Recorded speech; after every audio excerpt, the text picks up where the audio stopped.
اللہ کے گھر کی مہمان، ذرا رک، سوچ، تم عام عورت نہیں، حاجن ہو۔ تم وہ ہو جسے اللہ نے لاکھوں میں سے چن کر اپنے گھر بلایا، پھر بھی تم وہی غلطیاں کر رہی ہو جو عام حالات میں بھی ناپسندیدہ ہیں۔ تو یہ لمحہ تو بڑا خطرناک ہے۔ یاد رکھو، احرام صرف لباس کا نام نہیں، یہ زبان، نگاہ، رویے اور اخلاق کا بھی احرام ہے۔ اگر زبان تلخ ہو، غصہ قابو سے باہر ہو، بدتمیزی ہو، چیخنا، جھگڑنا یا کسی کو نیچے دکھانا ہو، تو سوچو، کیا یہ وہی عبادت ہے جس کے لیے تم یہاں پر آئی ہو؟ تم کسی بازار کی خریدار نہیں، کسی سیر و تفریح پر نہیں، تم اللہ کے سامنے جواب دہی کے سفر پر ہو۔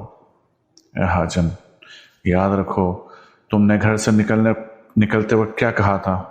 یا اللہ، مجھے معاف فرما دینا۔ تو پھر آج تم دوسروں کو معاف کیوں نہیں کر پا رہی؟ اللہ کے نبی نے فرمایا، قرآن کہتا ہے، حج مبرور وہ ہے جس میں نہ گناہ ہو نہ جھگڑا ہو۔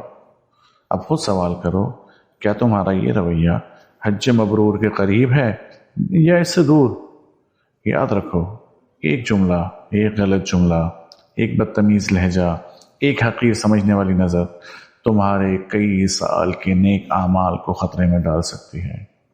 اے حاجن، اگر تم صبر نہ سیکھ سکی، خاموشی نہ اپنا سکی، خود کو قابو میں نہ رکھ سکی، تو پھر اس سفر میں تم نے کیا بدلا، یا اس سفر نے تمہیں کیا بدلا؟